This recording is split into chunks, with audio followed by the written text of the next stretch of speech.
Bom dia, galerinha do primeiro colegial. Estamos aqui em caráter excepcional trabalhando online e vamos, durante este período, trabalhar todas as aulas, né, numeração de aula, tema de aula, e vocês precisam muito estar atento e acompanhar, né, as orientações de material. Tá? Nós vamos estar utilizando aqui um programinha, tá? E dentro do possível dar um pouco de qualidade a gravações, tá bem? Nós vamos trabalhar no dia de hoje a aula 14 e 15, que são as fronteiras marítimas do Brasil, né? Você encontra essa aula na sua apostila, né? Na apostila número 1 do primeiro colegial, e todas as imagens que nós formos trabalhar, ela está presente na apostila, tá bem? Então não terá nenhuma novidade quanto às imagens e a explicação. Vou procurar ser o mais sucinto possível para que esse vídeo não seja um vídeo muito extenso e consigamos dessa forma passar a mensagem o suficiente para que vocês possam trabalhar no plural, né, e trabalhar fazendo os exercícios. Se vocês observarem já na página de entrada da apostila de vocês, tem um perfilzinho, né, muito comum que a gente costuma trabalhar em lousa, tá, que mostra a crosta continental. Tá? Então aqui na parte de cima estaria o Brasil continental e aqui já é o litoral brasileiro. Tá? E essa parte é a parte do relevo do litoral brasileiro, né? Ou seja, a parte que nós vamos chamar de plataforma continental. Essa plataforma continental, ela é uma área do litoral que raramente ultrapassa 200 metros de profundidade. Aí você inicia uma descida, essa descida chama talude continental e chega na elevação do osso-pé continental. Importante analisar esse relevo, porque a partir deste relevo o Brasil conquistou algumas situações importantes junto à ONU em relação à exploração de recursos minerais, principalmente na plataforma continental. Bom, observando ainda na página posterior, eu tenho um outro perfil muito interessante, um perfil que mostra em milhas náuticas como que esse domínio brasileiro ele está definido pela ONU. Vale lembrar, pessoal, que todos os países têm garantido 12 milhas náuticas como mar territorial. O que seria esse mar territorial? Soberania absoluta. Nessa região, o país ele tem direito de fiscalização, tanto de doana, de produtos que entram, como também de barcos, imigrantes e tudo mais. Esse domínio ele se estende com o direito de fiscalização total até 24 milhas, que nós chamamos de zona contínua, né, a esta área de mar territorial. Então, vamos lá. Do litoral até 24 milhas náuticas, o país passa a ter todos os direitos de fiscalização e monitoramento. Acontece que o Brasil, de forma habilidosa, junto à ONU, conseguiu estender a jurisdição para 200 milhas náuticas. Essas 200 milhas náuticas significa que nós vamos proteger todas as áreas de recursos vivos, não vivos, subsolo e aquilo que existe em águas marítimas até 200 milhas. Com isso, o direito de explorar o subsolo. Importante para o Brasil, porque o petróleo brasileiro, seja aquele explorado no pós-sal, que é onde nós ainda exploramos a maior parte, mas as descobertas recentes, que é o pré-sal, está nessas 200 milhas náuticas. Tá? De forma ainda mais habilidosa, o Brasil reivindicou junto à ONU que essas 200 milhas náuticas se estendessem até 350 milhas náuticas, como vocês observam aqui, pegando toda a parte da elevação e pegando toda a parte do talude. Isso significa que vamos poder explorar o leito, tá, do oceano, assim como o subsolo. E aí nós temos preservado o direito exclusivo de explorar todas as riquezas do subsolo marítimo brasileiro. Importante, vou lembrar com vocês novamente.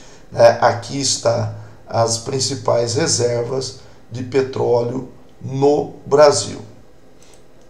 Seguindo aqui o outro gráfico, que é praticamente para definir essa área em extensão, né, até 350 milhas náuticas. E aí um mapinha pequenininho no canto superior direito, você observa em áreas do litoral aquilo que nós vamos chamar de Amazônia Azul, né?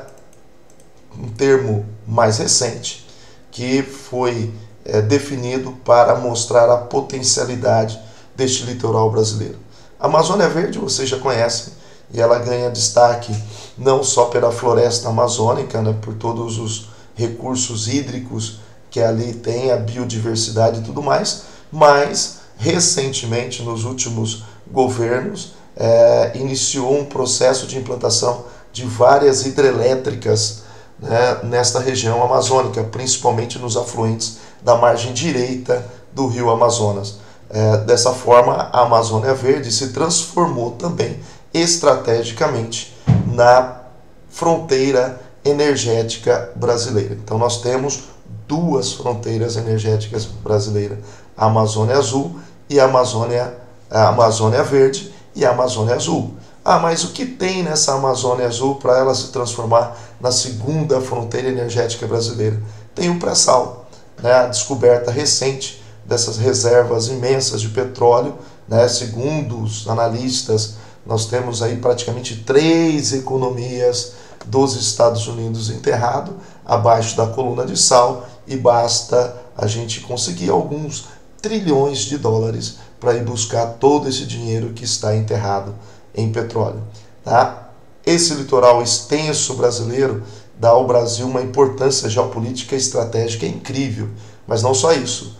Pesca, turismo, navegação, sistema portuário e petróleo faz parte das vantagens desta Amazônia Azul. Só aqui um gráfico para a gente concluir essa primeira parte da aula, né? Vocês observam que eu tenho um perfil que pega o assoalho do oceano nessa plataforma continental brasileira para explicar o que é o pré-sal. Olha aqui em cima que eu tenho uma plataformazinha de extração de petróleo, oleoduto chegando, passou pelo pós-sal, camada onde sempre a gente tirou muito petróleo e ainda tira a maior parte do petróleo no Brasil. Depois uma camada imensa de petróleo, de sal, que vai de 3.000 a 5.000 metros de profundidade. Uma surpresa incrível foi descobrir abaixo dessa grande coluna de sal a camada chamada pré-sal e essa riqueza imensa de petróleo. Então aí passamos a denominar essa região como o pré-sal. Vocês sabem muito bem, porque já foi discutido isso em sala de aula, inclusive com uma dinâmica bastante interessante, que esse petróleo ele oferece grandes desafios, tanto em potencialidade como também em retirada. Nós temos aí a necessidade de desenvolver equipamento, tecnologia, e o custo da extração deste petróleo é um custo relativamente alto, né? E isso faz com que ele só seja viável economicamente quando o petróleo está num preço acima de 100 dólares. Basta lembrar que nós estamos vivendo uma crise do petróleo, mas não é uma crise por alto preço de petróleo, não.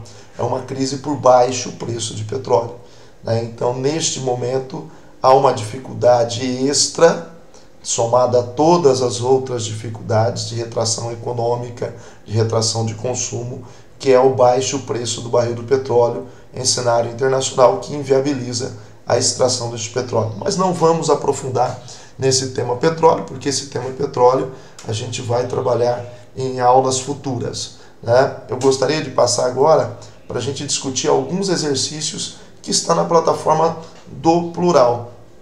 Esse primeiro exercício, que é um exercício de sala de aula, vou procurar fazer aqui a maior parte deles e deixar, né, as respostas para vocês, né? Ele mostra o relevo do assoalho do oceano, né? Tenho aqui a parte que nós chamamos de plataforma continental, depois o talude, que é aquele declive, algumas ilhas vulcânicas, né? A dorsal atlântica, lembra da dorsal atlântica que eu falei com vocês a partir do movimento de divergência das placas tectônicas? e aí você tem o magma saindo em contato com a água do oceano, você vai ter a formação da dorsal atlântica e a fossa marinha, que seria a área de maior profundidade. Então o exercício 1, que está aí no seu caderno, a alternativa B seria a alternativa correta. Tá? O exercício 2, um exercício da FUVEST, né, adaptado, ele traz as áreas de potencialidade do pré-sal. Lembre da coluninha que eu mostrei para vocês. Né? Observa que a maior parte das áreas dos campos de petróleo do pré-sal, ele está localizado na plataforma continental e no talude. Né? E observando aqui o mapa do Brasil, uma parte está em território do Rio de Janeiro e uma boa parte no território do litoral do estado de São Paulo, né, chamada Bacia de Santos. No Rio de Janeiro, chamada Bacia de Campos. Tá? Então, vamos lá. O nosso petróleo está localizado aonde? Localização das jazidas, plataforma continental e talude continental brasileiro, alternativa C de coração. Tá? Exercício 3. Opa, falta de habilidade reina neste momento. O exercício 3 da Unicamp. Né? 3 grandes Eldorados pode ser reconhecido como contemporaneamente os fundos do oceano, tá? Isso é o grande Eldorado, a Antártida e as potências da região amazônica, tá? A única a pertencer em sua maior parte ao Estado brasileiro. Tá? Quais os principais recursos associados ao Oceano Atlântico? Aí nós poderíamos falar vários. Né? O Brasil está intimamente ligado ao Oceano Atlântico no seu eixo econômico, eixo de ocupação. Né? A ocupação brasileira ela se fez pelo litoral do Oceano Atlântico, o contato do Brasil com a Europa, tudo mais, mas poderíamos colocar aqui as grandes riquezas de gás e petróleo, né, em sua plataforma continental, assim como também a pesca, sal marinho, paisagens paradisíacas, as nossas belas praias, né, aquele camarãozinho, aquele queijinho que o cara passa vendendo, né, no nosso período de férias. As férias deste ano serão uma férias um pouquinho diferente. Né? De acordo ainda com a Convenção das Nações Unidas para o Direito do Mar, em vigor internacionalmente desde 1994, ela definiu mar territorial. O que é o mar territorial? Lembra da explicação? 12 milhas náuticas, que pode se estender um pouquinho mais, tá? Mas 12 milhas náuticas, onde o Brasil tem todo o direito de fiscalização, né, de tudo que passa por ali, de produtos, de imigrantes, de navios, soberania total, tá? E a exploração do seu subsolo. Tá? Voltando um pouquinho aqui, vamos lá, devagarzinho, beleza. O exercício 4 da FUVEST, ele traz o esquema, né, que está na aula de vocês, né, mostrando a zona de exploração exclusiva econômica, a plataforma continental, mostra aqui o talude, o nível do mar e tudo mais, a plataforma continental jurídica. Tá? E aí ele vai pedir alguns conceitos. Caracterize a plataforma continental do ponto de vista geomorfológico, justifique sua importância econômica para o Brasil. Plataforma continental corresponde ao primeiro declive do relevo submarino, ou seja, vai de 0 a 200 metros, aí você tem ali o talude, chegando à parte mais profunda, encerra ali a plataforma continental. A importância ela está ligada à atividade pesqueira, e principalmente no caso do Brasil, petróleo e gás natural. Alternativa A, então já é dissertada com vocês. Discorra sobre a importância da plataforma continental jurídica, né, considerando a exploração do subsolo. Novamente volto aqui a frisar a questão do domínio que o Brasil conquistou junto à ONU, essas 350 milhas náuticas se transformam na plataforma jurídica e temos acesso à riqueza do leito do oceano e o subsolo, tá bom? Fica aí então a nossa primeira parte dos exercícios. Vamos para o último exercício. Um exercício da VUNESP, né? Esse exercício da VUNESP ele fala da Amazônia Azul, um termo um pouco mais recente, né? A Amazônia Azul ela tem a sua importância incrível devido à sua potencialidade, uma área significativa em extensão e em metros quadrados, né? E aí pergunta sobre a Amazônia Azul, que se pode afirmar. Nesta área, o Brasil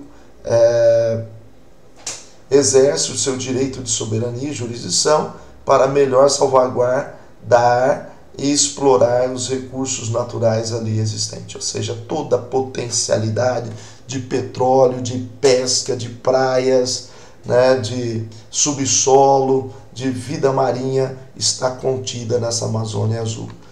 Espero que essa aula contribui para vocês, né, de forma, neste momento, excepcional. Tá? Lembrando que a saudade é imensa e que vamos estar aqui de longe, né, com o coração pulsando, meu primeiro colegialzinho do coração. Um abraço a todos e encerro assim a aula 14:15, que está na apostila de vocês com os exercícios, e esta aula estará, o link dela ela estará postada no YouTube, e eu vou deixar apenas o link lá no Maestro, já que é uma aula um pouquinho mais extensa, tá? Aquele abraço.